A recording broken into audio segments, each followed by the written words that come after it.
नमस्कार दोस्तों, आप देख रहे हैं इंडी वर्ल्ड स्टूडियो।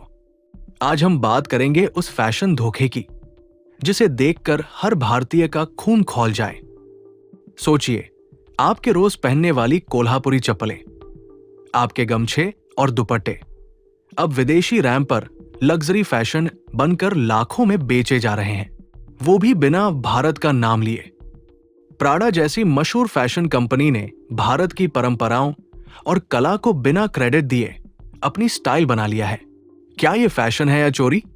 चलिए इस पूरे विवाद की परतें खोलते हैं इस रिपोर्ट में। इटली की लग्जरी फैशन कंपनी प्राडा की स्प्रिंग समर 2026 की मर्दों की फैशन कलेक्शन पर विवाद खड़ा हो गया है। इस कलेक्शन को मिलन में पेश किया गया, जिसमें मॉडल्स ने ऐसी चप्पलें पहनी जो हूबहू भारत की पारंपरिक कोल्हापुरी चप्पलों जैसी थी।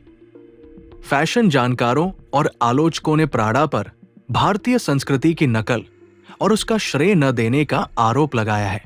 कई लोगों ने इसे साफ तौर पर कल्चरल एप्रोप्रिएशन यानी किसी संस्कृति की चीजें अपनाकर उसे अपना बताने की कोशिश कहा। सोचिए, जो चप्पल आप रोज पहनते हैं वही अब 1.2 लाख रुपए में बेची जा रही है। हंसी आती है ना? अब सोचिए, आपका रोज का गमछा या दुपट्टा लाखों में बिके। अजीब लगता है, लेकिन यही हो रहा है।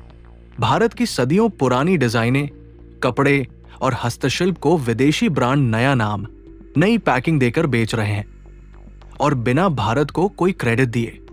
प्राडा के इस शो में मॉडल्स ने जो चमड़े की भूरे रंग की चप्पलें पहनी, वे भारत की कोल्हापुर की पारंपरिक चप्पलें थी।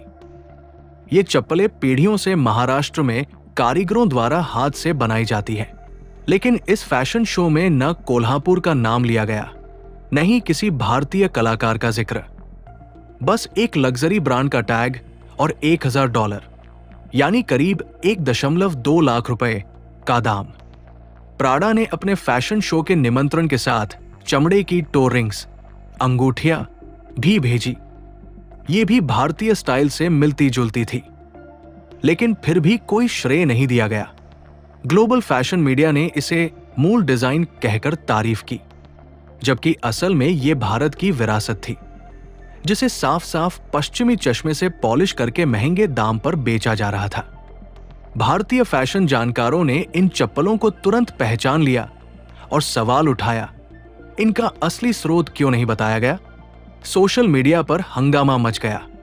ये पहली बार नहीं हुआ, कई बार भारतीय डिजाइनों का विदेशी ब्रांड्स ने इस्तेमाल किया है, बिना एक शब्द भी भारत का नाम लिए।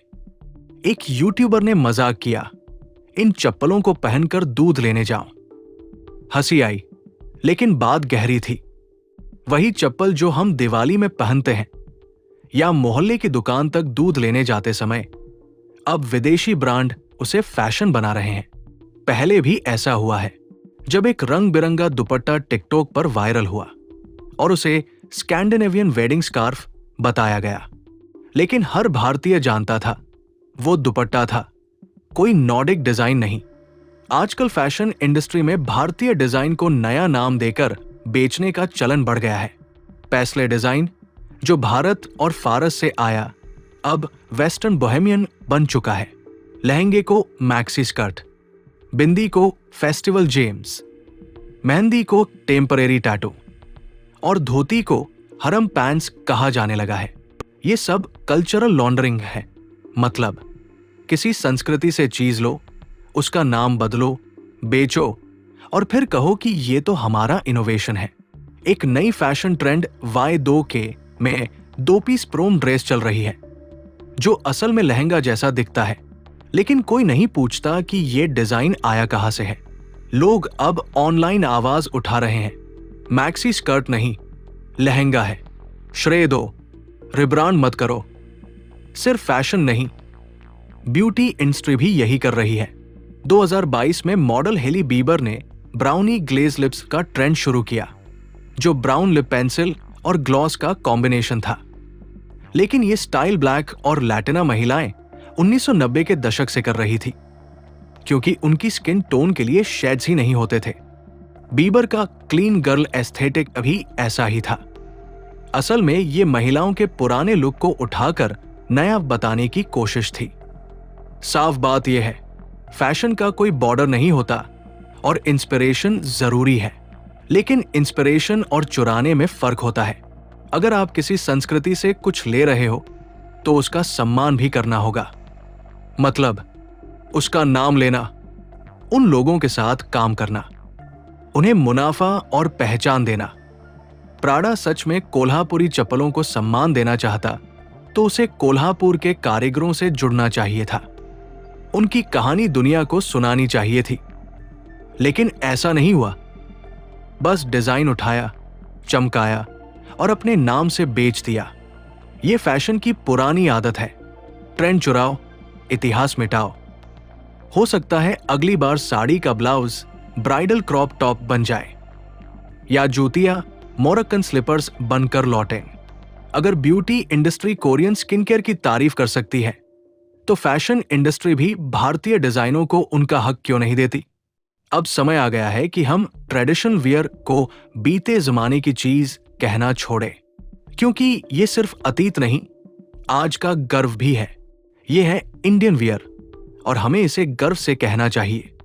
तो दोस्तों, देखा आपने कैसे सदियों पुरानी भारतीय विरासत को नए नाम से पैक करके विदेशों में ऊंचे दामों पर बेचा जा रहा है और हमसे ही छीन कर। प्रेरणा लेना गलत नहीं है, लेकिन बिना सम्मान, बिना श्रेय और बिना हिस्सेदारी, ये सिर्फ शोषण है, सराहना नहीं। अब वक्त आ गया है कि हम अपने पहनावे को ट्रेडिशनल कहकर पीछे न रखें, बल्कि गर्व से कहें, यह है इंडियन वियर। अगर आपने अब तक चैनल को सब्सक्राइब नहीं किया है तो जरूर करें। हम फिर मिलेंगे एक नए मुद्दे और नजरिए के साथ।